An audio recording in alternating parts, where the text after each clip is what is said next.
R.A. the Rugged Man. From upcoming star to industry outcast. One of my top 10 MCs of all time. Throughout the vast landscape of hip-hop, R.A. emerged as a unique and distinct presence.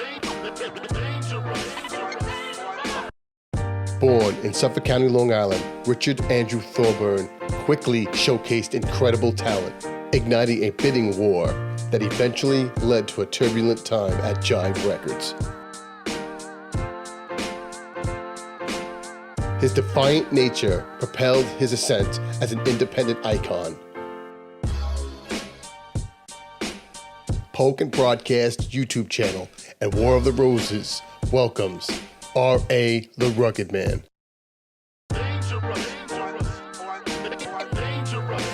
I like Texas, man. There's a lot of fun people, fun girls. You know, whenever I do shows there, you know, there's the Alamo Draft House with all the weird. All the movies. Yep. I think I saw Phantasm. You know, they re-colored it and yeah.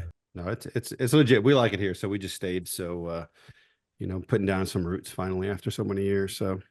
Yeah, Mike did like, what did you do, 24 years in the Navy? 24, yeah. Retired, done. He's like, yo, I retired from the military. I'm like, yo, did you see Phantasm? They they did a new scan of it. It looked beautiful at the Alamo Drip. Like, I don't even care about important shit, just dumb shit from my childhood. Did you see Phantasm? No. I love the Alamo. Just let you know, Draft House is the shit right there. Shout out to Don Coscarelli, the director. He did the Beastmaster as well. He did a lot of things, but Phantasm is the one that, you know, kids really had an impact on us, you know. So we've been doing this for about almost a year with me and him. Show between me and him. When he went to the Navy, we only talked here and there throughout the years, and then he got out, and I'm like, yeah, I'm like, Mike, let me interview you on the channel I started doing. He's like, all right. So I interviewed him, and we just decided, let's fucking do a show. And you know, his last name is Rosenthal. I'm Rosenberg. That's why it's called War of the Roses. I got you. War of the Roses. War of the Roses. Do you have a fan following? I mean, we only been around a year, but we got a little over, you know, it's only a little over 2,000 on YouTube. YouTube. A little over 10,000 on TikTok. You know, we're starting to pick up. Yeah, I gotta step up my TikTok game. I haven't been on there in years, you know, but I didn't really know how to do it, and I kind of just, when I lost my last phone, I forgot what the password is, so I never went back to it, and then like, kind of like just forgot about it. But everybody's like, yo, TikTok, and so I got to get up on my job and get on that TikTok game, you know. So yeah, I mean, yeah, we could use some more quality shit on there, man. A lot of the stuff on there, it's like 50% conspiracy theory, fucking 25% NPCs. Those people just act like fucking robots, whatever. I don't know if you've seen that. You seen that shit? Nah, not yet. Fucking weirdos, man. It's very fucking weird. They act like, I don't know if you play video games or whatnot, but they have those people in the video games who are just non-playable characters, and they walk around. So these people on TikTok are acting like that, and you send them gifts, and they'll do different things depending on what gift you give. It's so fucking weird.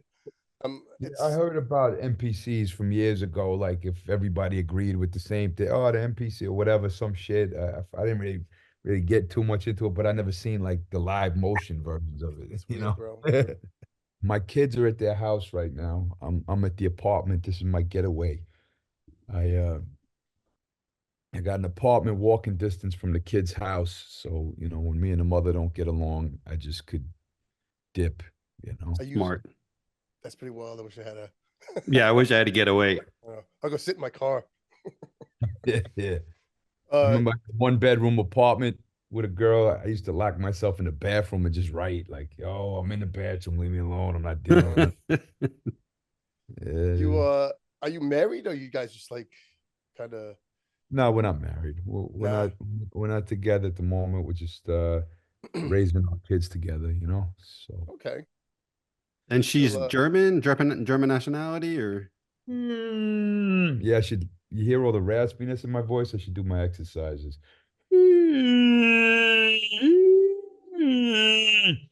Yeah, so should have did that before we got on, right?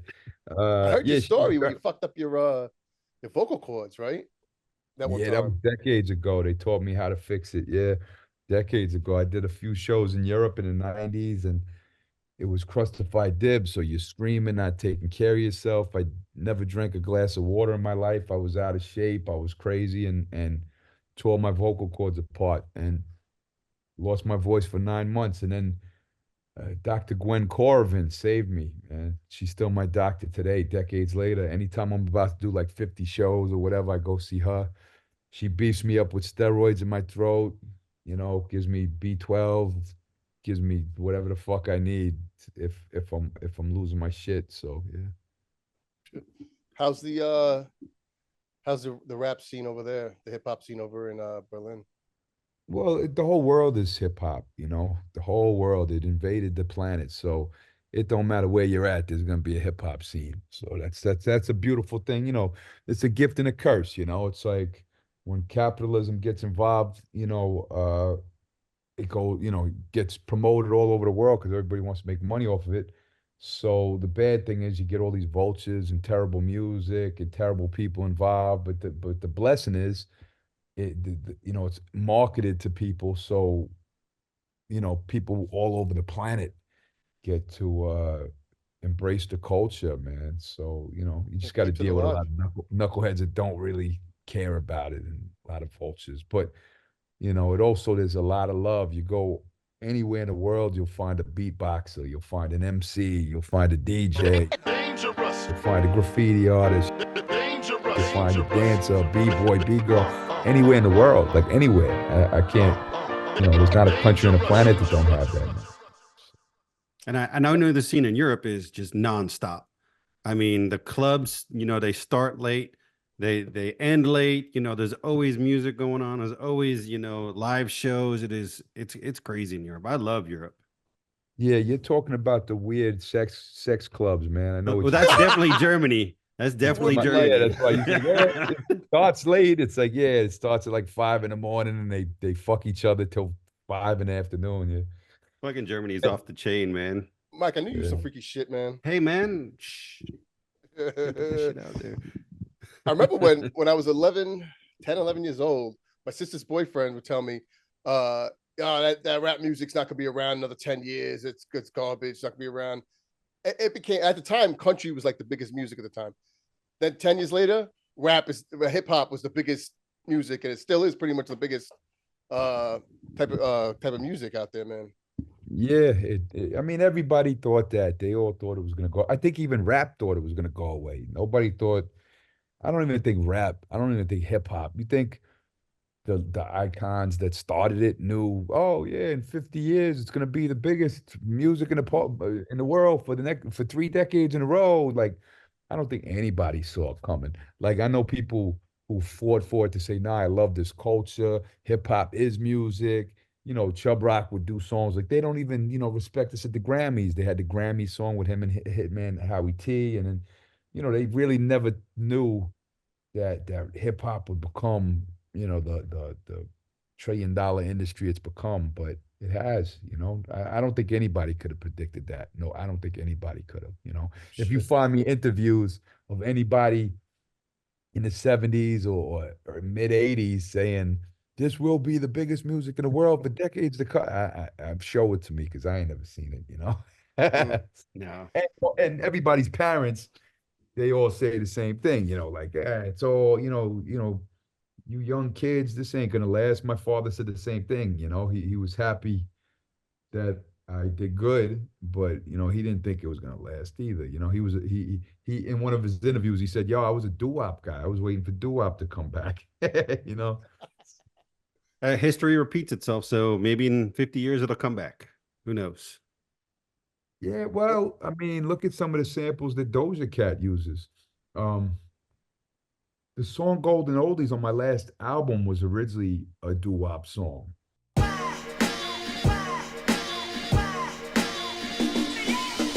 I'm trying to show you all this golden. It might be your, but it ain't broken. Yo, are these supposed to be poems? I got poetry in my bones. I come from broken homes, the era of rotary phones. That's what it was. And it almost didn't make the album, because my album, by the time it was finished, it was such high quality. And the atmosphere song Golden Oldies, the song I did with Slug, I had this idea to just, doo-wop. And it sounded like a novelty song. It sounded like, I got a doo-wop song, and we have do do do do do. And I had Eamon doing all the doo-wop backgrounds, and it was legit doo-wop. What the fuck is that? Is it Raynot? But when my album was coming out, I was like, yo, man, I got a song with Slug, and it's not good enough for my album because it's too much of a novelty record. And Kick Drums remixed it. It became one of my favorite songs on the whole album. So I think it's pouring rain outside all of a sudden. Either that or the building's flooded. Damn.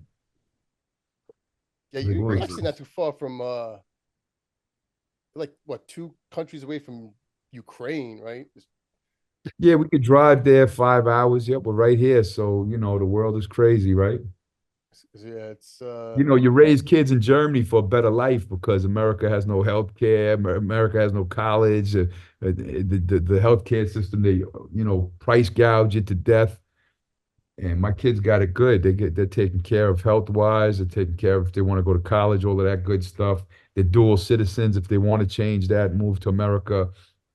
And now it's like, oh, we're right near Russia and Ukraine. It's right there. Yeah, it is not that far. It's kind of scary. Some kind of stat. I forget what it was, what the actual numbers were. But the amount of money we've sent to Ukraine, not that I'm for or against it. I don't even know what the hell my position is, honestly. But the money they sent to Ukraine could have housed veterans, could have given us free health care, could have housed the homeless. It was a whole bunch of crazy stats. But that's just the anti-Ukraine, people like propaganda. Because no, it's probably true. But that's every war. We're 8 wars at the same time. 8 wars at the same time sometimes. Like I always do this thing where I say, how many wars is your country in right now? And no American can really name them. They're like, Congo, here, there, we don't know. Like there's been so many years where we don't even know where our country is invading, But not even just wars. It's like, okay, what you just said, we could also do that with bank bailouts. Take that bank bailout money and put or whatever. I mean, the spending for rich people, and that's why when they're all like, oh, people have welfare checks here. It's like, yo, you don't care when they bail out, take billions of dollars. Or if you look at the militarization, what are they spending? $1 billion a year for this, and penitentiary and police force. 400, they don't never bring up none of that stuff, but they'll be like, oh, a poor person got a welfare check. He's ruining my life. He's ruining my life. It's him. He's the bad guy. The guy that gets these little peanuts from the government is the bad guy. But they ignore all the trillions being wasted all over the planet. Or if there's a war that politically doesn't align with them, or deep, whatever, then all of a sudden, but they didn't protest any other war. It's like, it's all these agendas. It's like, either stand for all of it or stand for none of it. Which one is it? Not saying you. I'm just like, no. Yeah, we shouldn't be in wars. We shouldn't be. America shouldn't be a perpetual war machine that constantly funds wars all over the planet, that constantly sends our troops all over the planet to fight and kill and blow up babies all over the planet. That's what the American government does. I mean, you were in the military. You see, like, obviously you're there fighting to help your fellow man at times. Like when my father was in war, go to enemy territory. We sent these other innocent fighters soldiers to go in enemy territory. Now you have to rescue them. So you're trying to save people that are on your side too. But at the same time, our government is just so lawless. And it's like, and then like, look what they do to their soldiers. It's the best point. Is like, look what the hell they do to their soldiers. And look, they don't care about us, man. They don't care about soldiers. It's like they abuse them. And then it's like, you take a story like my family alone, I'm just one story out of how many, and it's like the way they did that to my father. My father was a soldier. So he said, look, I signed up for it. I'm a soldier. He didn't feel like a victim to the government, like he felt like, look, I'm a soldier. I did my job. And and I look, and I was raised that way. Like, yes, and years later you go, holy shit, they poison their own soldiers' DNA.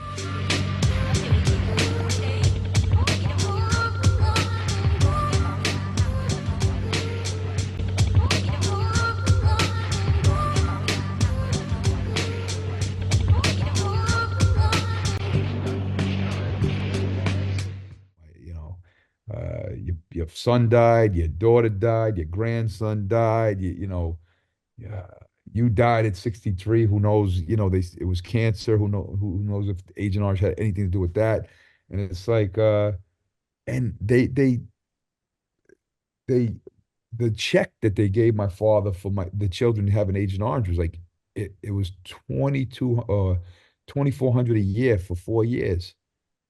Like he didn't sue them or anything. They literally, and he thought it was good. Like, oh yeah, came home with some pizzas and hamburgers. Like, yeah, I got my check this year, 4 years straight. And then it was over. He was paid off for the Agent Orange. It was like, come on, man. You had a brother and a sister pass away, right? And he had a grandkid also. What were your sister's kid? Yeah, my older sister who was born normal, she had a son named Vincent, and they said, oh, at 3 months, she knew he was sick from day one. She's like, his fingers ain't moving right. And they're like, yeah, he's beautiful baby boy. And she took it in a month later. Yeah, he's not moving right. They're like, yeah, no, he's perfect. A lot of mothers have these fears. Then 3 months later, they were like, when the baby was 3 months old, like, oh, yeah, he has this disease called Werner-Hoffman syndrome, Werner-Hoffman syndrome, and he's going to be dead soon. His body's just going to stop moving, and his heart's going to not be strong enough, and he's going to die. So, so our government did that to our own people. And that's not even, you should have seen what they did to the Vietnamese people that lived there. Oh, like yeah. children and women, and like, because they put the chemical in the waters and the fish and the trees, and people lived there for decades. So my father was documented flying into 6 different missions, but it was way more than that. But that's the documented, admitted to six missions where Agent Orange, 6 missions that Agent Orange was sprayed, or contaminated or whatever. He did hundreds of missions, but the 6 that the government admitted to that were Agent Orange infested was 6, but it was way more than that. What did your dad do? Was he Army, or he was in the Army? He was a Green Beret, so he was a bad guy, badass in the Green Beret. Yeah, for sure. And then he retired and came home for a second, and got a job for a second, and he went back in and went in the airborne and became a Screaming Eagle, the 101st, and then he was the gunner in the helicopter, So yeah, seen in all kinds of action. I mean, that's a true hero right there. Well, he's seen a lot of action. And he said it. He said it like the thing they do, they program you to be a killer. When you come out, they don't program you not to be a killer. They spend all this time teaching, hey, here's how you kill, here's how you kill. And he came out of the Army and he wanted more action, I guess, and he went in the airborne and gun spitting, like I said on the song, 4,000 bullets a minute. And yeah, go rescue the men, go to enemy territory. Enemy lines, go behind enemy lines and get these guys out because they're gonna get killed, So okay, he was doing all these secret missions, Yeah, it must be insane to try to adjust to, normal life after leaving a war and shit exploding all over the place around you. Well, now people are just going to 7-Eleven and fucking. I never seen that side of my father so much. My mother says he had the nightmares and stuff. I never saw that in my father, and I slept with him in the bed, when you're a baby and stuff. And I don't remember that stuff. But my mother was, she was an adult. So she said he had a tough time. But the father I knew, he was kind of at ease, he was, well, no, he was wild and crazy till I was about 20, And then he was at ease the rest of his life. He's chill.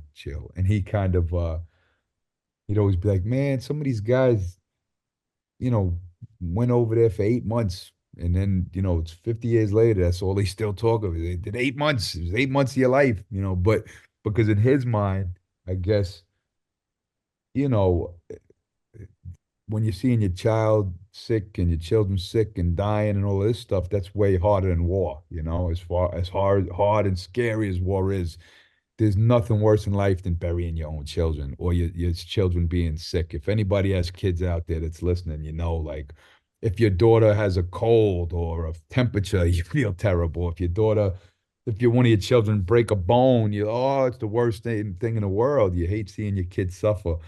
So coming home from the war and then seeing your children suffer my sister lived 26 years almost and suffering and you see your daughter suffer for 26 years and then my brother 10 years. So, and then die and then you bury your kids. And then his daughter, like I said, who buried her son, Vincent, when he was 6 months old. So you're watching your healthy daughter suffer from losing children. So that's way worse than bloodshed and killing, Absolutely. At least, maybe not to some, I don't know, but I think there's nothing worse in life than burying your own children. I think that's the worst thing that imaginable thing that can happen to anybody, period. Psychologically, that'll destroy you.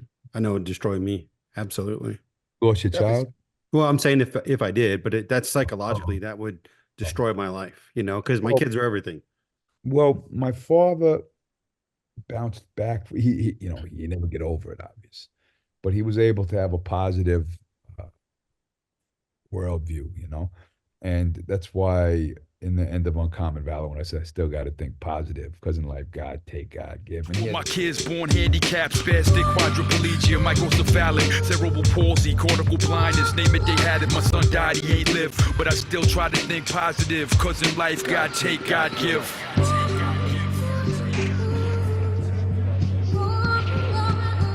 He had this whole thing where he put a positive perspective. Hey, God sent me these kids, sent them to us because he knew they'd be surrounded by love, So he had that mentality. And I think he was able to cope with it more. And he saw death in war and stuff like that. He was, he lived, and he lived through a lot of death.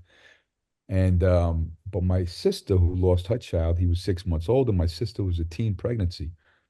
And she would just sleep at the graveyard and go 365 days a year, to see her child. And I think that scarred her, more than anything imaginable, And I think, I see my sister today and, she's awesome and I love her and she's the greatest, but I see the scars still on her, like heavy scars on her, that put some heavy scars in her brain, but she's the greatest, Yeah. Did you worry about having kids because of Of course, yeah, of course. If that's happening in your family, yeah, both my kids, I saw that they're probably gonna die right when they're born. You get all these great, or they're gonna. And the other thing is going like, oh my God, because the mother of my kids, we're not on good terms right now, but she's a great mother and she's a intelligent, educated woman, normal life. And so, when we loved each other, the last thing you want to do is bring like, kid that can't walk or talk or see. And, you don't want her to have to live the same life that my mother and father had to go through, even though my mother and father felt blessed that they had those children. You just go like, oh my God, if I do this to this woman, like I remember how difficult it was, So, yeah, of course, you're gonna be scared to death of it, Yeah. And for yourself too. You're like, oh my God, my child is gonna be born. You want anyone who's gonna have a child knows they want a perfect child. You want the great child, and or a healthy child, But and my kids turn out to be perfect children and healthy and smart and great and funny and like if you follow me on social, I have become that guy that, oh look, my kids are doing something. Oh look, my kids are doing this now. Oh look, my kids. Oh my kids. It's like I think it turns off some of my fans even. Like unfollow this fucking guy with his kids all the time. But it is what it is. That's my life. That's what I care about. Yep. And the fact that my kids are perfect is the greatest thing that ever happened to me. And it's the biggest blessing I imagine. And I'm just blessed for that. I saw a video of you bringing, I think it was your kids, at least your son, on stage and letting them freestyle. I thought that was amazing. So yeah, that's pretty cool. How do they see you? And, you know, is this something they want to pursue? Like, hey, my dad's this, you know, is that their future? My daughter has a lot of fun doing it, but I think she might want to be a singer more. She's turning a little more popish. You know, she knows all the classics. She loves Big Daddy Kane. She loves, you know, EPMD, So What You Saying, and Biz Markie, and she loves all the classics. And my son, he's 7. He's like, I don't like my daughter will listen to some pop music, you know. And Swift. yeah, she'll like a little Taylor Swift, and there's a couple others that are like famous on German radio and famous on, you know, even Justin Bieber. And she wants to play a Justin Bieber song. And my son's like, this is so whack. This is whack music, Ella. He's just like, this is not. He's like, we like the underground stuff. We like the underground. So he's got a little programming from daddy, which I didn't mean to do it. And you know what? I didn't program it because my daughter and son are with me the same amount of time. It's what they feed off of, you know. Yeah. My son likes rough and gritty, you know, and my daughter likes all of it. She likes music, period, you know. So my kids are a little bit older. My kids are 23 and 25. My youngest is in boot camp right now. My oldest is going in the Air Force soon. But I was driving my son's car the other day with him in it, and Jedi Mind Trick came on. So we kind of like, they were introduced to this in their own. And of course you came on, and I told him what we were doing today, and my son lost his mind. He's like, are you kidding me? He's upstairs sleeping. I was like, man, I should wake his ass up. But to see what they're doing on their own and what they're experiencing makes me proud as a dad. You know, just they adventure on their own and got their own type of music, but they're listening to good shit, you know? And I think that's so freaking amazing. And here's the thing is, the kids, it's our time to get older and stupider. And we're always going to be their parents, so we're going to think we know what's best. But it's their time, man. They're, you know, we are the old, wrinkly generation, you know. We can still be cool parents, but it's their time to be smart and invent new ideas and new viewpoints and new worldviews. And it's their world now. It's like we can still live in it. We could still, you know, but our time is limited, you know. So. Oh, yeah. I don't know what the hell that came from, but that's no, but it's true though. It's true. You gotta let them experience life for themselves. It's time for us to kind of step back. What the thing is. The kids, think about when you was their age, and your parents thought they knew everything, and they probably knew a couple things. But you know, you also know these motherfuckers are on hip. They're not where the fuck I am, you know. So you know, they're gonna know what's going on in the world better than us pretty soon. Oh, for sure. Stop making sense. What happened to the crazy RA, man? Stop fucking making sense. Yeah, I feel like it's like my father, you know, it was the same way. He was wild when he was young, and then you get the wild out of your blood and you start thinking about, you know, you start thinking a little bit more calm. I'm not always calm. I still got the ignorant, stupid bullshit come out of me sometimes, but I try my best, you know, so. I saw that, that dude, you were on that interview, you lost it on him. You go to the airport, they're not pulling you over because they No, that's bullshit. They pull you over? Yes. Because you look like what? Yes, look like motherfucker. What do you look like? I get randomly flagged every fucking time I go to the airport. And you have the nerve to come up to me and tell me my experiences don't matter when I'm fighting the fight. Stop screaming, bitch. Stop screaming, first of all. Talk to me like because I'm not that guy. Yeah, you are. You are. You actually are, dude. Yeah. You are that guy. I'm talking about I'm not that guy to fucking scream at, bitch. You want to get fucked up? Huh? All right. What the fuck you screaming at, bitch? Raising your voice at me like I'm your son, bitch? You raised your voice to me? Bro, I said I raised my voice I respected you. You wouldn't shut the I fuck up with appreciated that you. raising your voice shit. I stopped when you told me to. You said lower your voice, so I lowered my voice. Oh, the racist guy that was all about. He was Ahmaud Arbery, the Arbery. Remember when the 3 guys shot the black man in the street, and they said, "Oh, he was looking at, you know, into this empty house," and the guy was talking about just justifying it, like acting like that you should be allowed to just murder a black man in the street, and then he was defending Derek Chauvin, you know, for killing a black man, and it was like, yo, where the hell am I? And then how the fuck did I get on this show? Yeah, and he was talking about like profiling, like how they profile him at the airport, and you're like, yo, come on, man. He's like, That confused me. He started raising his voice. Yeah. Well, they clipped it. It's funny, because it's all propaganda too, Like obviously I shouldn't have I should have tried to keep my cool, and I tried to keep my cool actually. So I felt bad when I lost it because like I said, this is as you're growing up, you're trying to be cool, but sometimes you can't, you can't, and you lose. Once you lose your cool, you lost, But yeah, so he starts motherfucker rap, and they cut that part out, and they get to me when I'm like, hey, calm down, hey, whatever. And then I lost my cool. It's like, yo, you should have put the whole clip up, but that doesn't justify. Because now, I have kids. The mother of my kids is at home seeing me on the internet going crazy. And I'm like, oh, fuck. It's like, I got a rough enough time at home. I'm trying to, keep everything cool in the world. And I go to America and she's going crazy on the internet. I was like, damn. But yeah, no. It is what it is. And you know what? Years later now, you look at the footage and you go, yeah, you did the right thing. You did the right thing. People can't talk to you like that. But afterward, it felt like a weakness on my part that I let them get me there. But at the same time, now I look back, I'm like, yeah, he's like, motherfucker. Yeah. So like, hey, don't talk to somebody like that. Don't chill out. Don't talk like that. Because if it's in the street, nobody's talking to you like that. Nope.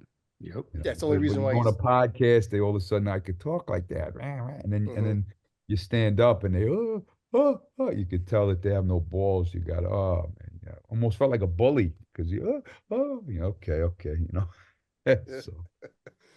Yeah, of course he wouldn't talk like that if he was outside somewhere else, and he probably. But he didn't talk like that. Once you stand up, he stops talking. He's like, I was quiet when you told me to be. Like dude. I listened. No, like, dude, like, don't talk that way because somebody might, And honestly, you said, oh, the old me. Yeah, if it was the old days, I probably would have got arrested that night, But you're trying your best. Like, even when I do shows, like, back in the days, somebody would talk crap to you at the show and you'd hit them with a chair, whatever, somebody would, be a threat to you or whatever, and you knock them out or something. But,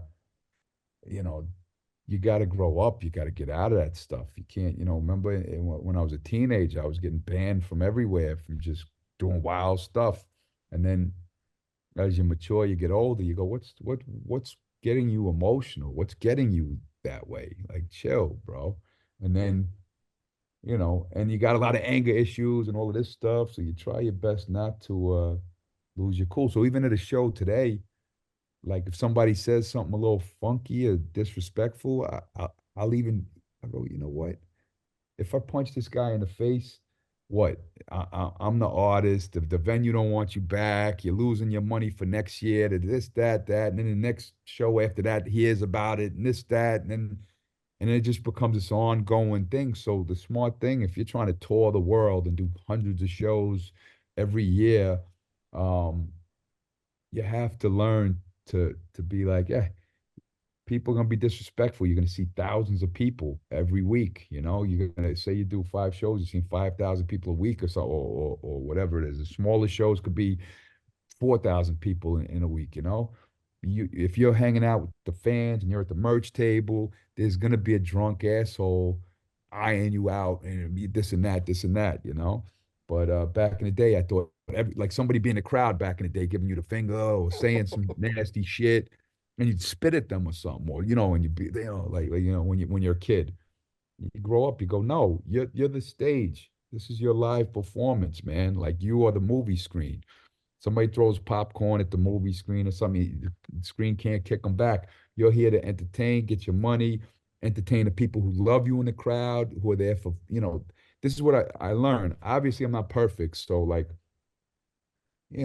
so one time some guy was poking my belly and shit. And then he grabbed and it touched my dick and I punched him on the floor. That was probably the last time years back, but like besides that, I've been nonviolent as much as possible and just trying to keep peace, and get my money and entertain the fans and be with the people who love me, the fans who love me.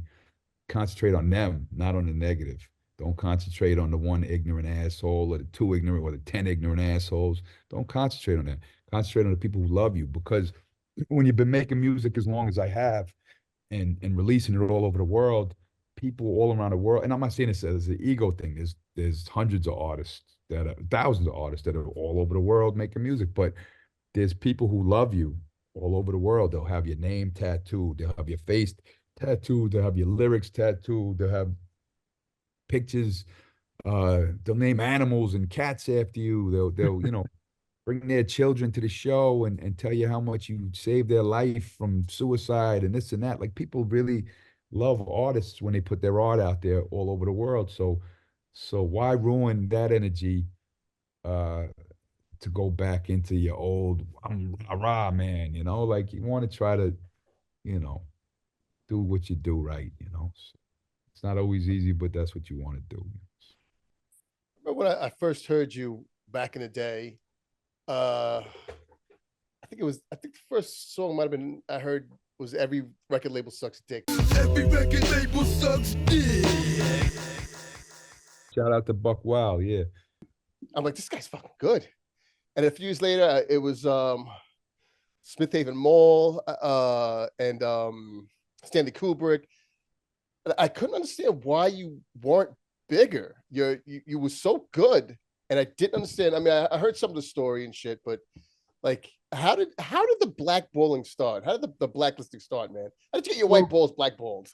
Well, because I had a bidding war, so every record label wanted me. I was like a lyricist, and I was better than so many people when I was a kid. It was something that just happened. It was a natural thing where I just got better than like all, and they just 17, I started getting deals, and then by 18, they were 9 record label bidding war all over the country. They were trying to sign me, every major label.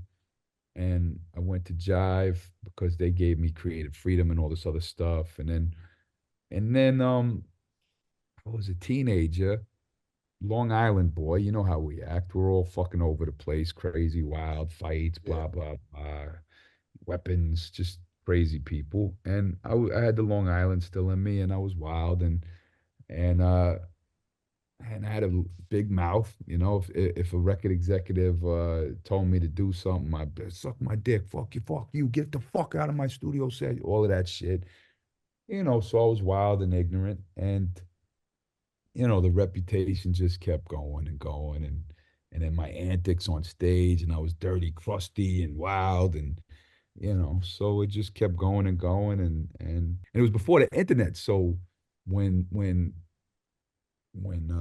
gossip got out there, it got even crazier, but just it wasn't on steroids, like where, on the internet, like one thing turns into something. This was just word of mouth gossip. And everybody had a story about me, and every one of them I heard, I was like, I didn't even do that. I wasn't even there. So it got to that, So. I heard a story about you on a balcony. We talked about that on Nardwuar when I was young, and I was. That might be where I heard that. Yeah, Nardwuar. Oh, when I threw it off the balcony? I don't know how. Yeah, what, you were jacking off the balcony onto people below? What was that all about? How'd you hear that one story, though? Yeah, that happened when I was a kid. I was a little kid, and I jerked off on the balcony, and I was pissed off. I was in some rich lady's apartment. She was trying to like do management with me or something, and I was like, what? And I got mad, and I said, fuck this apartment. I started throwing cum on the people. But I don't do that kind of stuff anymore. It was when I was little, Yeah. No, shout out to Nardwuar. Yeah, and I put it in the Bang Boogie video as well. But yeah, that was just me being knucklehead, crazy, gross, Long Island, wild out. Look how crazy I am. Ha! That was flip your car over like flip your car over like Long Island steroid abusers. It was just being ignorant assholes. That's correct. Can't say I haven't thought about doing something like that, but I just never did it. If the internet was around, or let's say you started all that that took place back then early in your career happen now, if you would have blown up because of your antics and then they couldn't blacklist you? You know what I mean? Yeah, what's funny, when internet first started coming out, we go, oh, if it was around in them days, it would have killed you already. Your career would have been done, and then, they say, oh, cancel culture, whatever. But then then the other side of the argument is like, no, he would have been the richest motherfucker on the planet. Oh, so I don't know, it's all a what if this or that thing. Like, a lot of people say if the dibs was digital, online and TikToking it and doing all the crazy shit imaginable, yeah, I probably would have been, who the fuck knows? You don't know what it is, so yeah, I don't know. So Go ahead, Rob. And I told you in the email, like, I don't know if you remember, your number 7 on my top 10. Like, legitimately, only people that beaten you or in front of you are Biggie, Tupac, Eminem. What else was it? Redman, Method Man, and Nas. I believe the only people in front of you. Yeah, right. you should have been bigger, man. You should be mentioned with the big names. Like, it's a fucking shame. There's a difference between business marketing and skill and craft. It's like, yeah, if people have better machines and bigger money behind me to promote something that's not even as good as mine, they're gonna get further. That's just what it is. I mean, let's take the 2 presidential candidates in the world right now. They had a lot of money to promote themselves, and a lot of networks putting them on a TV, and you're telling me those are the 2 best Americans in America? It's similar to the rap game. Like, look, these are the greatest rappers. No, they're not. They're just very highly promoted and have big campaigns behind them, and that's the greatest rapper. That Interscope machine is pretty strong, man. So there's some real shit out there now, man. I don't know how you feel about Icespice, but that is real shit. You know who Icespice is? Yeah, I know who she is. I'm not too knowledgeable about her, but I mean, I don't want to be the guy, there, man. I just don't understand. Yeah, but is it for us? I kind of feel you too, because we're looking for lyrics and lyricism and all of that. But I didn't listen to the music, so I can't judge it. I don't know yet. I know, I think I seen a rap and I wasn't a fan of the rap, but we live in the era of personalities, marketed personalities, over, and it's not even just in rap, it's anything. Like, look, let's take Andre Ward in boxing. Nobody talked about Ward, and he was arguably the best fighter at the time, or, if not one, number 2, but then you take a guy like Adrian Broner, and he just said a lot of dumb shit came out of his mouth, and people paid to see Adrian Broner, talked about him all the time. And right now it's happening. There's a guy, Ryan Garcia, who isn't one of the top boxers, but he's just on social media now acting like a crazy person. So, look, like I'm talking about him right now, where there's like, 30 other boxers that are better than him. But that's just look, Jake Paul. Let's go Jake Paul right now. Jake Paul versus Mike Tyson, worst fight of all time. But what are we talking about? So you got to think Jake Paul, Mike Tyson is like an Ice Spice. Maybe I can't say that because I haven't heard the Ice Spice stuff. But if you're saying she has nothing to her, and then Black Thought and Danger Doom or Danger Mouse will do a record, and Ice Spice, or even Nas. Nas does these critical acclaimed albums, but they still doing less numbers than so and so, whatnot, So if we took the 17-year-old RA, brought him here today, who do you think would be your inspiration to get into the game? Oh, if I was a rapper today? See, if I was a rapper today, I don't know if I would be a rapper today.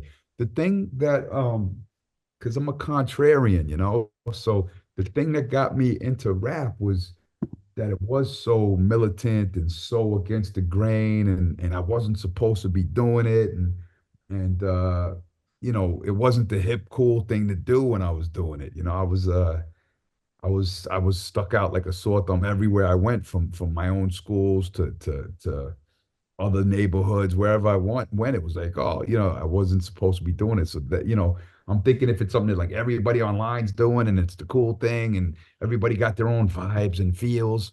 And also I like competition. And back then hip hop was a competition. It was like, who is the best? Who can destroy who? Come to this house party, battle this dude, go to the street corner, battle. Let's compete.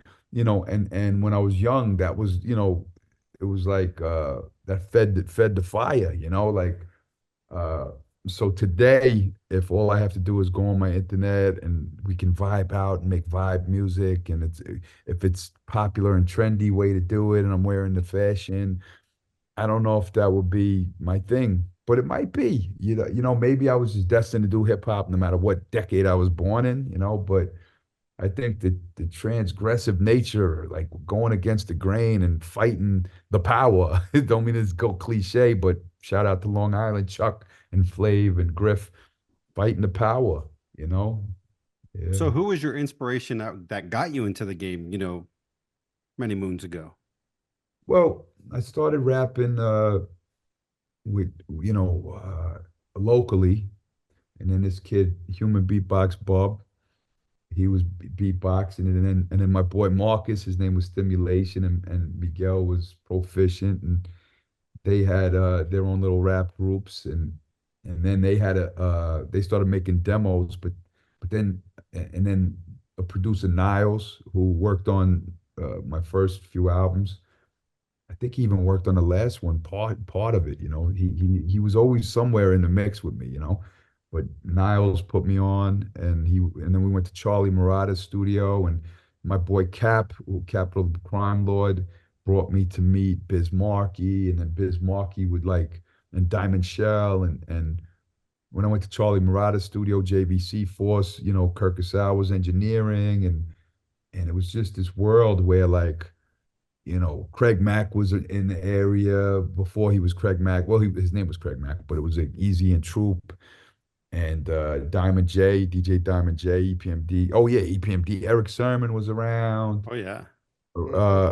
Paris Smith, and it was all like Long Island had this whole scene of all these. You know, I didn't know them at the time. I know them now, but you know, De La was coming out of, you know, Amityville, and Rakim was coming out of Wine Dance, and Flav, and Chuck, I think, was Roosevelt and Hempstead, right? Yeah. And then so I was just in the studios in those places, and those were kind of people where, oh shit, it's getting real, like Long Island is doing it, you know, EPMD, Rakim, and it was like, wow. And Chuck took over the planet, and I remember Big Daddy Kane did, I think it was Young, Gifted, and Black.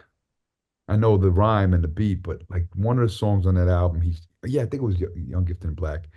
He shouted out EPMD, and to my good brothers EPMD, and to me, Big Daddy Kane was like a iconic superstar. Sure. And I was like, damn, he's shouting out Long Island's EPMD. This is crazy, you know, like Long Island is on the map, you know. So, you know, but we were on the map before that, but it was just felt different that a Brooklyn God MC shouted the local boys out, you know. To me, you know, felt like, wow, you know, even though Long Island was on the map before that, you know. Is LL Buster? Yeah, but LL, I mean, I know everybody says he's Long Island, but I mean, he shouts out Queens, you know, but he grew up with, you know, Playboy Mikey D in Queens, and wasn't he from Queens? I don't get what I thought he went to high school over by us. Yeah, I think he did a year in North Babylon, from what I understand. Oh, see, I didn't know that. Because I hear like LL's from Long Island, but I just knew Jamaica, Queens, or Bristol Hotel, Jamaica, Queens, and he was from Hollis, right? Or what did I don't know. Was he from Hollis? I mean, I know he was from Hollis, but I forgot where. I thought LL was from Queens. Farmers Boulevard. He says it, right? Where's Farmers Boulevard? Where's that again? Yeah, that's Queens. Yeah. Yeah, where in Queens? What part of Queens? Jamaica goes through Jamaica. So like Run DMC lived down the block from my dad in Hollis. Hollis, so yeah. I was a little kid. I see them down at the school shooting hoops. That was like my first glimpse of fame. So that was like what got me. Amazing. Tinted windows don't mean nothing. They know who's inside. Jam Master J and Run and DMC. You know what's crazy? The first time I had never met Run DMC, and did I meet Jay in the Def Jam? Yo, my brain is so fucking fried. But I never met DMC, and I was in Harlem for this Cold Crush reunion, probably a decade ago, maybe less, maybe more. And the Cold Crush brothers was doing a show at the Magic Johnson Theater. So I was up in Harlem, and my little sister was in town. So I said, let's go up and see the Cold Crush brothers. It's their first show in years. So I went there, and Ice-T was there, and Roxanne Shante and Kane, and like it wasn't even that many people there, but the OGs, like the Cold Crush brothers was their idol. So Legends was in the building to check out the Cold Crush brothers, even though it wasn't that many people there. So so DMC is there, and I said, oh shit, it's DMC. I never met it. What's up? And he's like, yo, you're R.A. the Rugged Man? Yo, that Vietnam joint, my man Will Tell showed me that joint. Yo, man, yo. Like he was like not fanboying out, but he was like mad excited to meet me. And I was like, yo, you're fucking DMC, like one of the most iconic groups ever. So it was dope that I walked in the party and my man was like, yo, R.A. the Rugged Man, DMC, So, and that happens a lot with my OGs, like my idols. A lot of them know my music and fuck with my music and are big fans. Like almost every one of my idols have either contacted me personally or met up with me and all to tell me, give me high accolades. It's like really a blessing. It's like, that's how you hit success, when like everybody that was great, all the iconic legends, all think that you're a legend, or if they don't think I'm a legend, they think, a lot of them do. They say, yo, you're a legend. A lot of them, it's crazy. A lot of my idols say that. And then the other ones just might say, oh, I love this record. And they're fans. And I got emails from like my idols talking about how inspirational it is, the stuff that I write, and how it boggles their mind how I write it. And I'm like, I almost want to take screenshots and post it, but they write me personal shits. But it's like, I got accolades from all of the greatest rappers ever, almost. It's crazy. So that is when I go, okay, in life, if that's what you committed to, is to be great at your craft, you pulled that one off, and to be celebrated by the greats and the peers and the creators, I pulled that one off, so that's pretty awesome. I heard I don't know the exact quote, but is it true Biggie said that you I thought I was better flow than him or something? I thought I was the illest. That was the quote. I thought I was the illest. That's what it was. Okay. He had the song Biggie Smalls is the illest. And he was like, yo, when they said R.A., he said, I thought I was the illest. And that's a 1000% real quote that Ego Trip magazine published, and even Jive Records at the time who took the quote like, oh shit.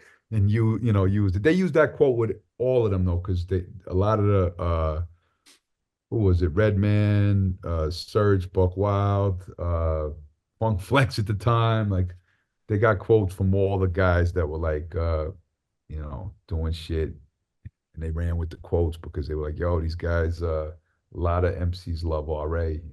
Biggie's my number one, so it speaks volumes to you now. And you're big. You think? See what's going on? It's like the internet's so fucking gross. The man's been dead for damn near what, 30 years? Like 27 years, was it? Yeah. And now it's like, because the whole we're taking Puffy down thing. Now like you see clips like, oh look, Biggie's flirting with Puffy, and this, that, and it's like, and there's crazy comments of people, oh, he was overrated, he's never shit, look at him and Puffy. It's like, yo, you're all disgusting. Yeah. Like some boy, he was a baby boy when he died. He was literally a baby fucking boy. 24, 25, like, right? 24. And like he left a legacy. Let the man, be in peace.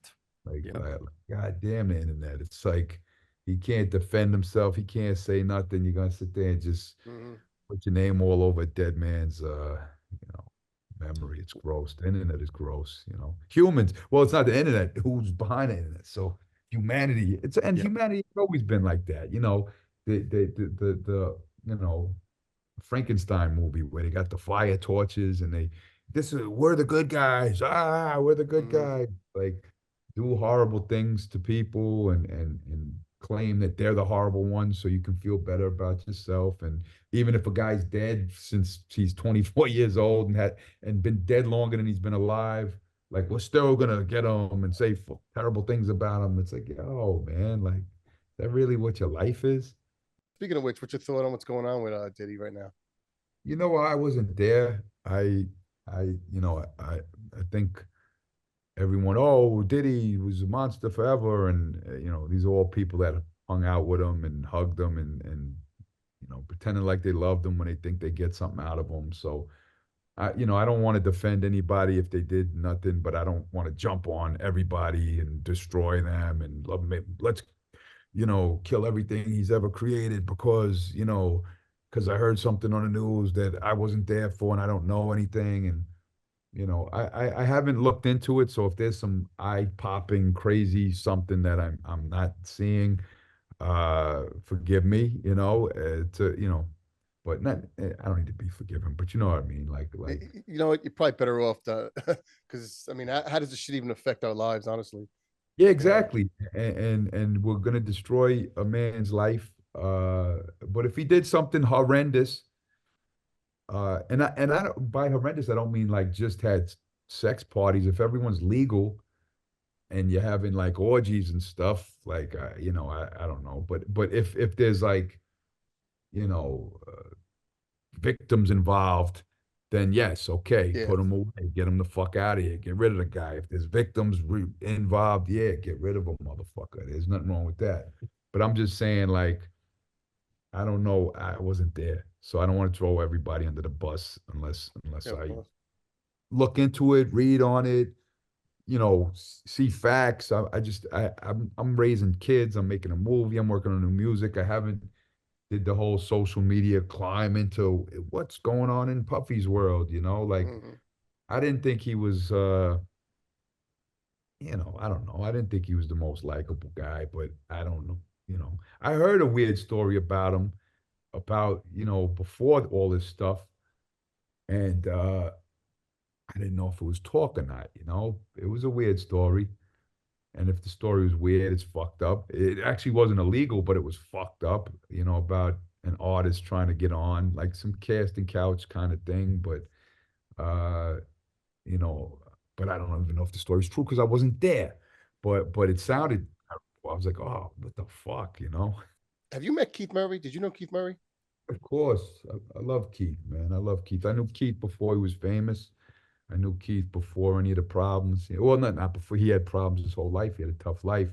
But I knew Keith when Eric signed him and Jeff. Oh, man, Jeff Stewart was his. I don't know. There was a guy at not Hit Squad, Def Squad office, and Jeff Stewart. He was on the Eric Sermon solo albums. But yeah, they all signed Keith, and Eric wanted to sign me to Flip Squad or whatever. Def Squad, Jesus Christ, Def Squad. My God, I told you, my old man brain. And they wanted to sign them. Yeah, I know. I know between Flip and Def and Hit and all of that stuff. But and shout out to Rampage and Rod Digger and Busta and whatever. And my man, what's Spliff Star, Spliff Star. But yeah, so yeah, I knew Keith way before that stuff, So, and shout out to Eric Sermon, who I love you, brother. I love Eric to death. Long Island legend. He's a great man, great producer, one of the greatest producers. Some of the greatest beats ever made, You've seen the video that's got recently on Keith Murray? I don't know if it was a recent video, but I've seen it circulated recently of him at a hotel on drugs or something. Yeah. Yeah, I mean, Keith has drug issues. I've seen Keith on drugs before, and That's the problem with the internet. You know, it's like you have a flawed moment, and the whole world is there for it. You know, I think a lot of the greats. I mean, look at the movie, about Ray Charles back in the day. Ray Charles, doing the drugs, and he was the greatest entertainer of all, of his era. And he's not the only one. Every single, look at how many of the greats have died from drug overdoses and drug problems. And so I think back then they could shut a door and go through their suffering and whatever issues they have. And now it's like, nah, the cameras is wrong. Everybody got a camera every second. So if you got that vulnerable moment where you're on drugs near a hotel room and you open your door, somebody got you, and it's on the internet for life. So much love to Keith. I hope he's okay. I love you, my bro. I love you, Keith. Yeah, what pissed me off about that video was, regardless of who it is, what the lady was doing to him was really fucked up. The way she was treating Keith Murray, regardless of Keith Murray or somebody else, to make, just so she could have content to put online. I mean, straight up disrespectful. That's the internet, man. There was a clip years back where there was like a homeless woman laying on the street, and like Vice was like exploiting her, and I just chased them the fuck away. Like, yo, get out of here, man.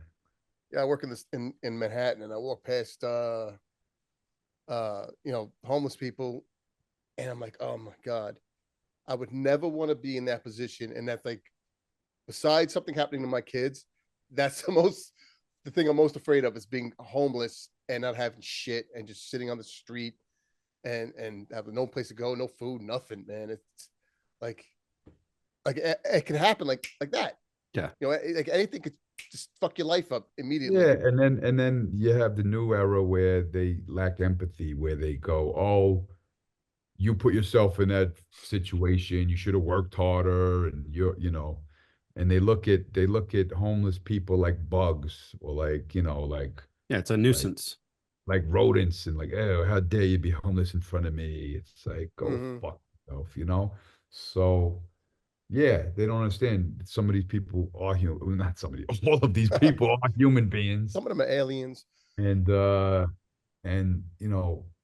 not everybody.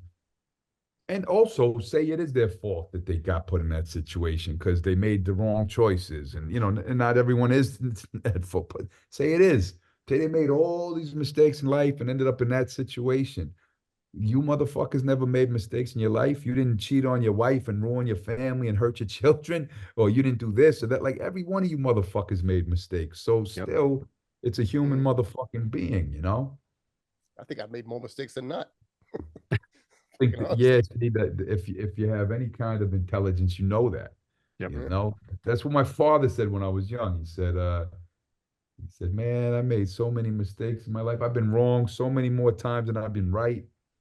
And I wrote about it once. I don't know if I tweeted or something, but I said, but it used to screw my head up because my father was so smart and knew everything to me. I'm like, when the fuck? He's always wrong? What do you mean? And then it's like, when I got older, I'm like, oh, I get it, because I know the same. I was wrong about everything too. Once you hit a certain age, you go, he was wrong about everything, There's some things you were right about, and then you rub it in people's face. Remember when I was right about that?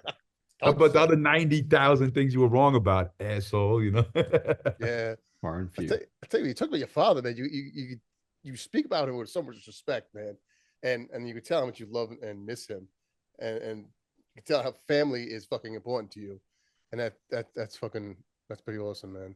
Well, I was blessed because my daddy was that guy. He was the dopest dude. Like, I know everyone thinks that about their father, but nah, it was like, if you brought him out, or like everybody, he was like the centerpiece.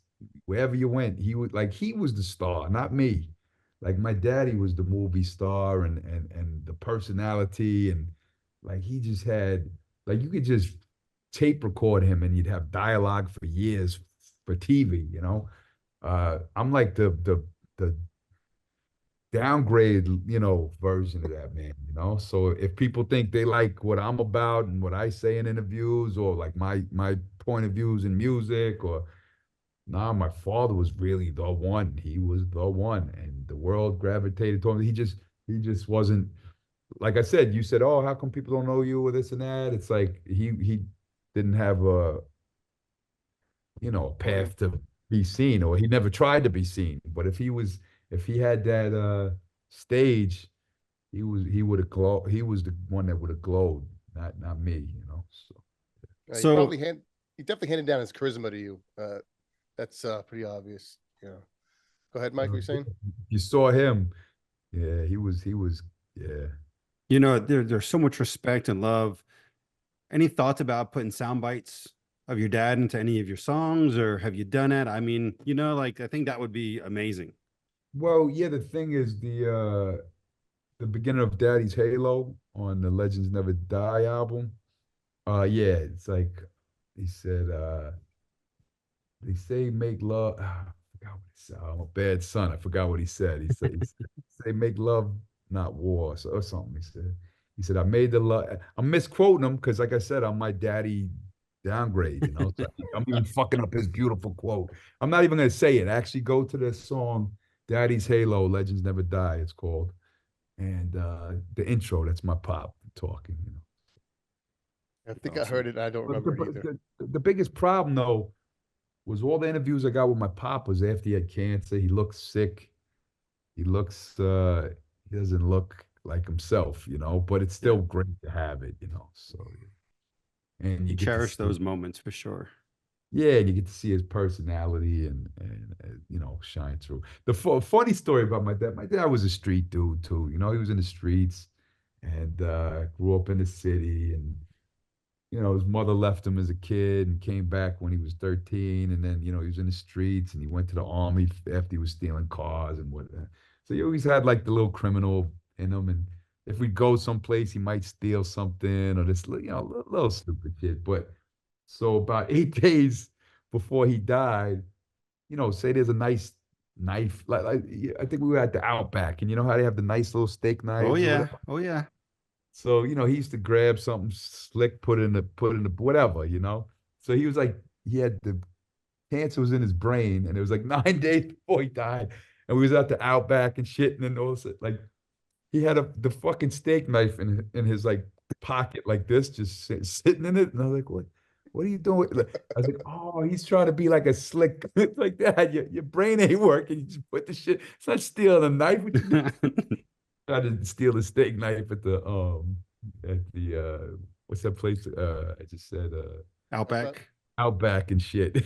I think everybody should have a knife from Outback. Yeah, exactly. But this was a couple days before he died, and like it's just like on in his like like a handkerchief almost. It was like, yo, Dad, come on, stop. It left you a memory. That's what that is. That's what's can't. Oh no, that's one of the least memories. But I'm just saying. Dad, you got cancer in your brain. You don't gotta be slick no more. Do you feel the 80s were the best ever in hip hop? Yeah, unquestionably. It's not even close. Because you feel that everyone pretty much because everyone built off of the 80s and basically just kind of took their styles and just ran with it. Basically, yeah, right? Yeah, because the 80s were all inventing. And by the time the 90s came, there was not one thing that hadn't already been done. The 80s kind of did it all. Maybe the mixing boards, they had more money to, put a live band in there and mix it big, boom, boom. But even that been done because Sugar Hill Records, had the live band and the big, listen to how big, the message still sounds better than everybody's record, So it's, yeah, Cool G raps better than anybody from the 90s, and everybody that they say raps better is just imitating what a Cool G rap syllable was invented by. And Rakim, as much as we love, Raekwon and Nas and these guys, that's all come from it's already done. It's KRS One stage performance, Big Daddy Kane. It was all done in a big fashion. So the 90s were great great because what happened is in the 90s, now you had a lot of money to market great hip hop. So you were able to get like underground hip hop like Wu-Tang Clan. If you listen to Wu-Tang Clan album, the first one, that's an underground album. Mixed that, it sounds like it was mixed in a dirty, board. The kicks were crusty, the loops were off. It didn't matter. He just whatever. And you had big marketing money to promote underground hip hop big. And even if you look at Big Pun and Loud Records, Mobb Deep. Mobb Deep was underground rap music, but the industry was so big at the time, you had millions of dollars to spend on dope, legitimate hip hop.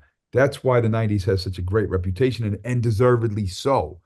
Because real hip hop was able to be promoted all over the world. Nas, when Illmatic came out, he had the Sony machine behind him and was able to get every great producer and big mixes and a big marketing budget and put it out to the world. But also then they still weren't happy with the results because Illmatic it didn't lose money. It broke even or made a little money, but they spent a lot of money on it. So the next one, that's why they wanted to do the commercial single with Lauryn Hill on the chorus, sampled the Trackmasters beat with where they sampled the Houdini Friends beat, and then Lauryn Hill sung the Curtis Blow chorus, If I Ruled the World. This was all 80s stuff being redone, So with all the people you've collabed with, who's out there that you want to collab with that you haven't had that opportunity? Well,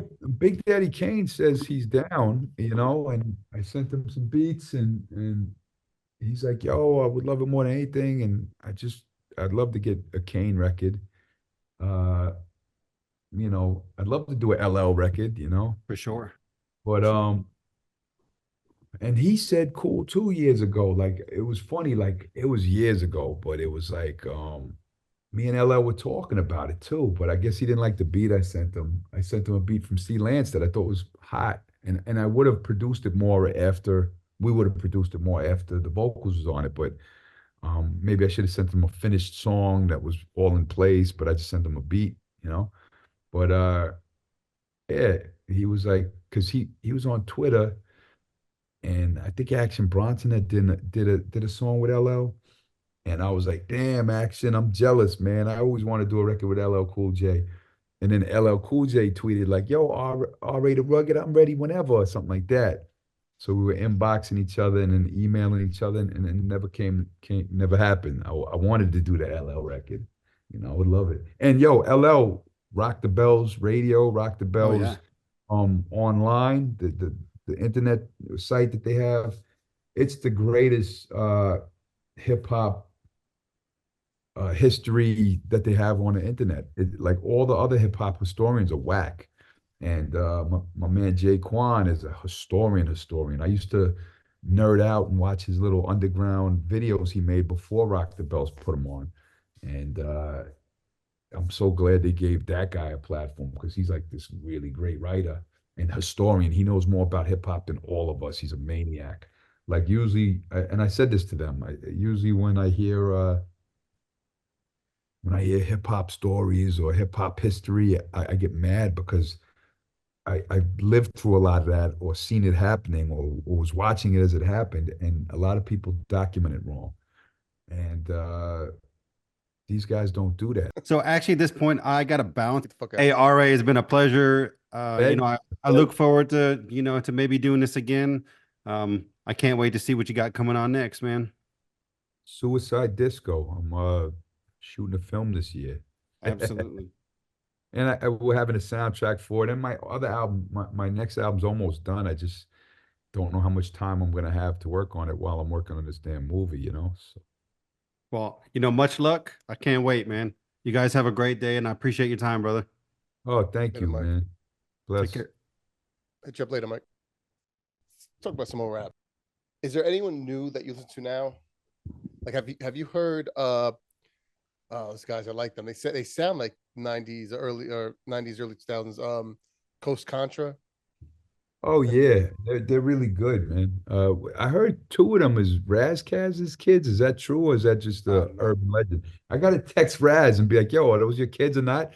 Because I keep forgetting to ask them. But yeah, I heard two of them is Razkaz, but I haven't heard their music. But I seen them rapping, the tables when they do the circle raps. When did they blow up with that? Like 2 years ago. But right before they blew up with it, I was messaging them like, "Yo, that was dope work, man. You guys are dope." And then they went viral even more, and that's dope. That's Yeah, dope. they blew up. I like when guys like that come out, and it's not the icespice garbage or the whoever else is out there. Gives me more shit to listen to, because I mean, like, you really hate Ice Spice. That's the only rapper you break. You almost got in my head. You got her on a 6ix9ine level, so she's not a rat or a snitch, right? No, she's a good looking girl. I think that might be why, but she's from the Bronx. And she's just the first track she came out with, or the first track that trended at least, it's called Munch. And it's kind of it's talking about how she'd have got like kind of male rappers would talk about a girl come over, give him a blowjob. She talk about that dude come over, eat her out, and then go. And I think that sounds like a great song. Actually, I like that. The concept, yes. When the song's called Munch, I'm actually a fan now. That sounds good. Like, come eat this and leave. Munch. Yeah, it's the concept is good, but it's the execution. The rap. It's terrible. He wanna sex, niggas be dreaming. I'm from the X, niggas be scheming. I'm on their necks, they's not breathing. Thumb in a check, blow their demons. You thought I was feeling you? No. You listen to other songs of hers, and they all almost sound the same. One song I like too because it's relatable. Like how many women want you to get the fuck out, eat this out, make me come and leave, motherfucker. So it's a relatable song to certain people, So I like relatable records, Just like how when suck a bitch dick and leave, it was relatable to us, So yeah. Wow. Well, but I haven't heard the song. See, here's the thing. Same thing with screenwriting. Like you can have a good concept and the execution is poor. So I can't rate a song without having heard it. So. Yeah, when I heard it, maybe a little over a year ago, I'm like, gosh, she's not going to be here in 2 years. Year and a half later, she's doing songs with Nicki Minaj, and so I was dead wrong on that. You know who I was wrong with that was Akon. When that Locked Up song came out, Locked Up, again, let me, you know that joint. I just thought that was okay. You got a one-hit wonder type of guy, Locked Up, because he had that random vocal. Yeah. Then he kept putting out songs, and then he signed Gaga, and he became one of the biggest on the planet. So shout out to Akon. You ever take anybody under your wing? Like a young artist?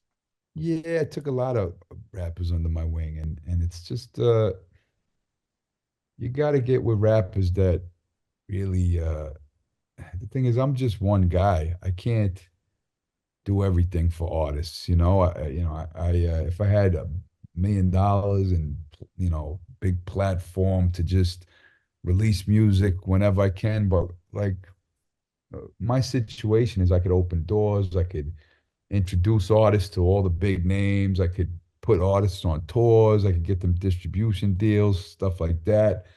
But I can't do everything else for them. So it's a little tough sometimes, So didn't think of kind of trying to grab some connections, becoming a producer eventually? Nah. The music game is kind of not the most rewarding, It's like it's really thankless type of thing sometimes, So, but nah, I mean, who am I? What am I talking about? People who.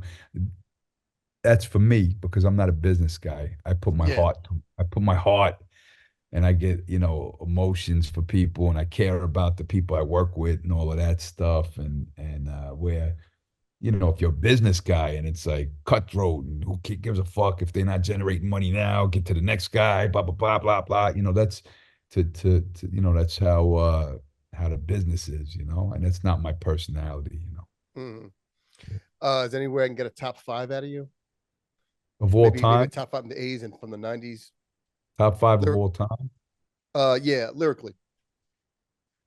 Yeah, top 5 all time. I don't know, there's so many greats in history. So if you want to go to the pioneers, or I just go right now for that, because you always get asked that thing. But I just go right to the Juice Crew, like the entire Juice Crew is my influence, and I'll put them all on my top 5 too, like Kool G Rap, Kane, Shan,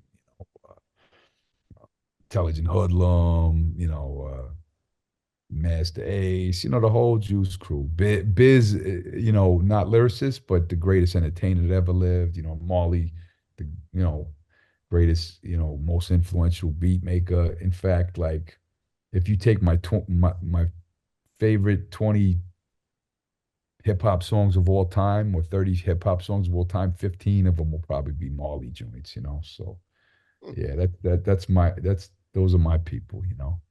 So. I came across this old picture. I don't know where the hell this is from. Like the young, you see you back there? Oh yeah, that's Yagfu front. They were signed to Mercury Records, and you're young. Yeah, I was a baby, but they were out of North Carolina, and I was from New York, And when I went to North Carolina, they already had records out and stuff. I was like, you guys are doing good, So, but shout out to Yagfu front. That was Damage and Deranged, and Jingle Bells, and Jet in the Jingle. God, Jesus, my brain, like I said, it's getting my man Spin Forth. And in that picture, there's DJ Lumberjack. He was going to be my DJ, actually, when I toured. DJ Lumberjack, he was an insane scratch DJ. And yeah, that's that picture. So you're working with on your tour DJ Lala, right? She's nice on the turntable. Yeah. Oh, another throwback. The picture you just showed me, there was a guy called Big Lou, I think was his name. His name was Lou. And when I was in North Carolina, he said, yo, there's this white boy too. There's this other white boy that produces. You should go to his house and meet him. I said, really? Why? He's like, yeah, I think you guys will connect. His name's Roughneck. Okay, cool. So I go to this guy Roughneck's house. He's a dope dude, and he's playing me stuff. I was like, oh, he's a dope dude. And you know who Roughneck turned out to be? LP, from Run Your Jewels. Oh, wow. So I was friends with LP since that picture right there, since when I was teenager, with little baby teenagers, So that's crazy. His name was Roughneck. Amazing. No idea why I changed it? Well, because, got dated, it's like I'm the one who got stuck with my 90s name forever, Rugged Man. Like, Rugged Man. I got known first. So I got stuck with my name, and then he was able to change it before he got known, and then thank God. So thank God for him. I'm the one that's cursed with my name. Rugged Man. It's so fucking 90s. Rugged Man. I can't tell because I'm old. So yeah, so it's not normal. Yeah. So are you gonna come tour in the US anytime soon, man? I think I have dates. I didn't want to because I have to work on this film, but I needed some shows I still haven't raised all the funds for my movie, so I had to do these shows. There's like 9 dates I'm doing, I think at the end of August, maybe. I don't know the exact areas. I'll find out, Okay. Come to New York if you can. Yeah. Are you going to do a second round of crowdfunding by any chance? Yeah, well, I don't know if it's going to be a second round of crowdfunding, but I have a lot of meetings coming up with people who want to executive produce and fund. So I need a lot more checks to finish this thing off and do it right. So it is what it is. Yeah. Yeah, tell me about the movie. Like, so what inspired you to do the movie and give us an idea what it's about. I'm making a film called Suicide Disco. When you lose everything, what do you do? It's a film full of violence and sex and blood and profanity and insanity. Everything that makes a film good. I've been wanting to do movies for decades, and I produced a B-movie for my mentor, Henan Lauder, back in 2006. And we sold it to 10 countries all over the world. It was a success. It has a nice reputation. It just came out on 4K, Blu-ray, all of this stuff. It sold all around the world, played theatrically in Japan, all of this stuff. Sold to France, Germany, Canada, America, England, it sold all over. But this is more my own personal story. It's crazy and screwed up, So. You cut out a little bit there at I don't know why, but right before you said crazy and screwed up. Yeah, that's probably all. It's a crazy. Yeah, I mean, I'm looking forward to it. Do you know when you're gonna start filming by any chance? You got a date that you're shooting for? Well, we're filming it in August in Norway, and then in Belgium in October. Yeah, I saw that quote you posted from the guy who wrote Godzilla Kong that's coming out. Yeah, we got quotes from Adam Green and Frank Calhoun and Joe Lynch and Sasha Jenkins and a lot of filmmakers that but yeah, Simon Barrett, the writer of Kong Godzilla vs. Kong, he's a big fan of the script, and he's a good guy and a great writer. So I do appreciate you coming on, man. You look like you get tired now, but I appreciate it. I could probably talk to you forever, but you're gonna need to sleep. I'll be in New York as well. If you want to do one in studio as well, we can do that. Yeah, so, definitely a stand-up guy, bro. It's